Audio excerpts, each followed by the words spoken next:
As members of Congress, we are calling on this administration to get ICE out of our towns, off of our streets. It will make us more safe. We, as a congressional group up here, strongly opposed the ICE funding this week. We opposed it this summer when our Republican colleagues tripled the budget, $75 billion. It is now more than the FBI.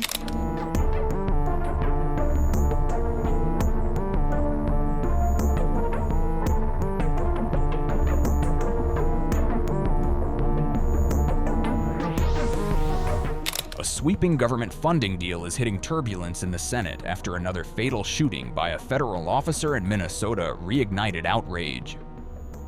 The killing of a 37-year-old ICU nurse by a Border Patrol agent has reshaped the political calculus just days before a critical funding deadline.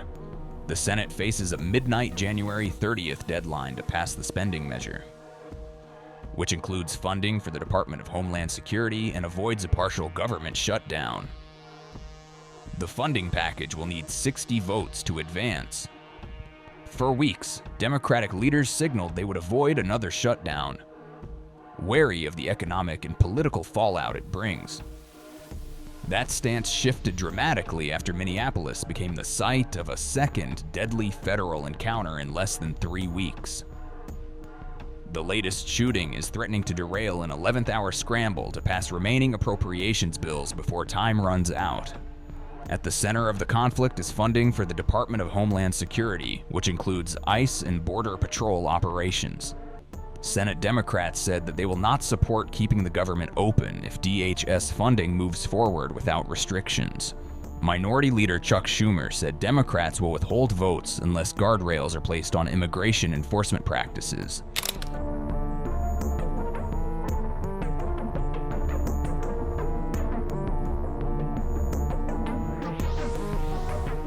The legislation needs 60 votes to pass, giving Democrats leverage in a chamber where Republicans hold a narrow majority.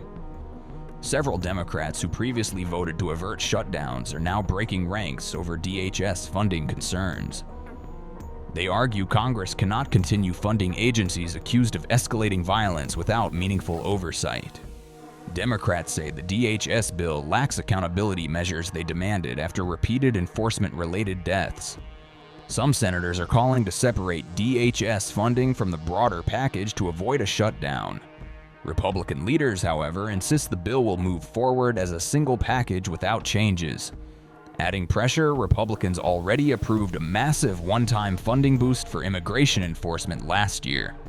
That money would remain available even if DHS funding temporarily lapses during a shutdown. Meanwhile, Republicans argued that DHS agents acted within the law and warned against politicizing the incident.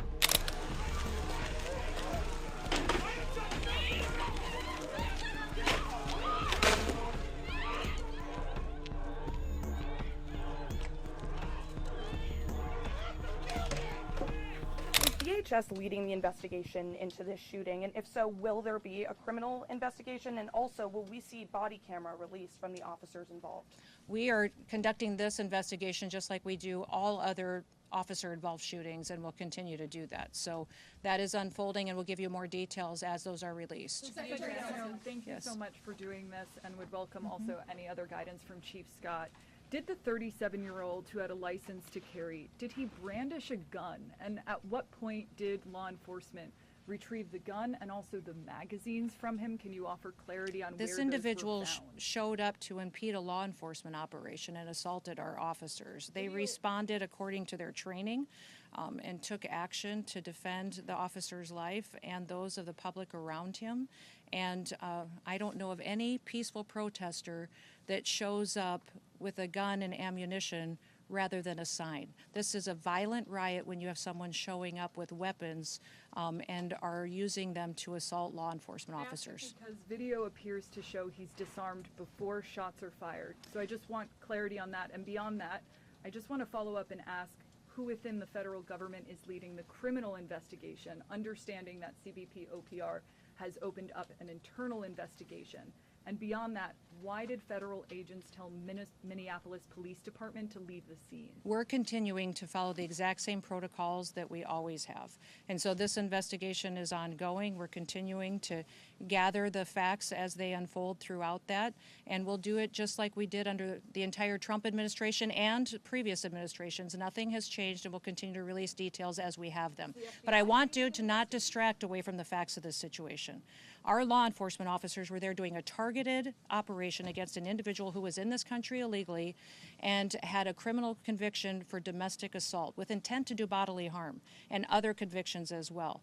This individual went and impeded their law enforcement operations, attacked those officers, had a weapon on him and multiple dozens of rounds of ammunition, wishing to inflict harm on these officers, coming brandishing like that and impeding their work that they were doing.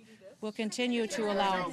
That is a different incident that happened at the same situation after the tragedy unfolded. But yes, that's the kind of assaults and violence that our law enforcement officers are facing out in the streets and that the local leaders are encouraging. Remember what Mayor Frey has said, that he wanted ICE out of the city. We have been working and had a presence in that city for years. We are there to enforce the law and to make sure that the public is safe. Just since we have been there, we have arrested thousands of individuals that have criminal convictions and are in this country illegally and gotten them off the streets of Minneapolis. The two things that we've asked the mayor and the governor for is that they would partner with us, and before they let somebody dangerous out of their jails, that they would let us know so we can deport them out of our country. I do not know why they continue to choose the side of lawbreakers, criminals, murderers, and rapists over the citizens of Minneapolis. And this situation that we have today is a tragedy that we don't have to have. We have it because we have a mayor and a governor who encourage this violence and encourage this type of rioting. And remember, these are the individuals that were in charge when Minneapolis burned in 2020. They facilitated it, they encouraged it, and they saw the destruction, and we all watched the destruction of that city back then. It doesn't have to happen again. It appears that they're following the same playbook, and the reason that they're doing it is to distract from the corruption that they have facilitated in fraud and theft from the American taxpayers.